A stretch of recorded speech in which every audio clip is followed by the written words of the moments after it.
Hello, alors on va commencer une mini-série sur le thème de maman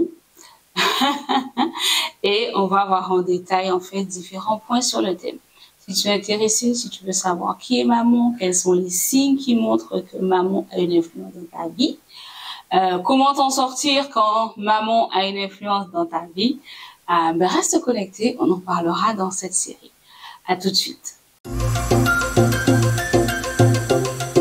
Alors, dans cette première mini-série, on va voir qui est maman.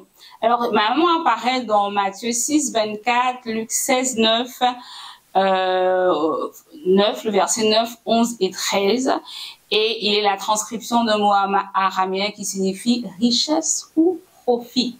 Dans la mesure où, par exemple, en Matthieu 6, 24, Jésus compare l'influence de maman à une personne, comme quelqu'un qui pourrait être un dieu avec un petit d, on peut en déduire en quelque sorte que c'est peut-être probablement une entité spirituelle démoniaque qui, au regard des choix qu'on fait face à l'argent, prend de plus en plus de place jusqu'à contrôler complètement nos vies. Alors, comme nous dit Matthieu 6, 24, ça nous dit « Nul ne peut servir de maître » car ou il haïra l'un et aimera l'autre, ou il s'attachera à l'un et méprisera l'autre. Vous ne pouvez pas servir Dieu et maman. Vous ne pouvez pas servir Dieu et maman. Et dans Jean 15, 20, Jésus nous dit, le serviteur n'est pas plus grand que son maître. Ce qui, en d'autres termes, veut dire que là, Jésus parle de lui, de la persécution et des choses qu'il a vécues qui ne seront pas épargnées à ceux et celles qui le suivent.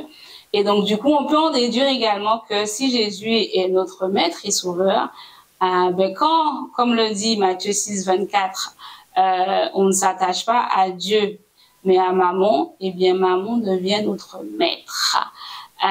Et ce que Jésus nous dit aussi dans Matthieu 6, 24, c'est que Dieu et maman ne peuvent pas cohabiter dans nos vies. D'accord? Nous ne pouvons pas donner nos vies à maman et à Dieu. Nous ne pouvons pas obéir à maman et à Dieu. Nous ne pouvons pas être conduits ou conduites par l'Esprit de Dieu et être conduits par maman en même temps. C'est impossible. C'est soit nous sommes guidés dans nos choix par l'Esprit de Dieu et sa parole, soit nous sommes sous le contrôle d'une entité démoniaque qui s'appelle maman. Et Jésus dit en fait que maman peut être notre maître. Donc quand maman est ton maître, qu'est-ce que ça veut dire concrètement? Ça veut dire que tu es son esclave, tout simplement. Et quelqu'un qui est esclave d'un autre, ça veut dire que tu n'es pas libre. Hein? Tu es considéré comme un instrument et que tu es soumis dans une complète dépendance à cette personne qui, dans notre cas du jour, est maman, le Dieu attaché au toi qu'on adore pour la richesse ou pour le profit.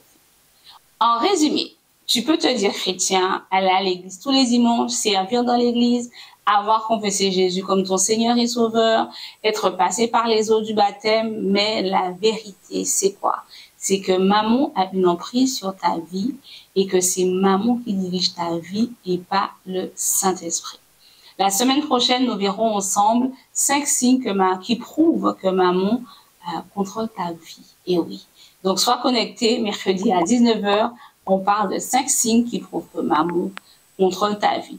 Une façon pour toi de faire le point dans ta relation avec Dieu en cette fin d'année, bientôt en an 2024. Amen. À mercredi prochain. Bye bye.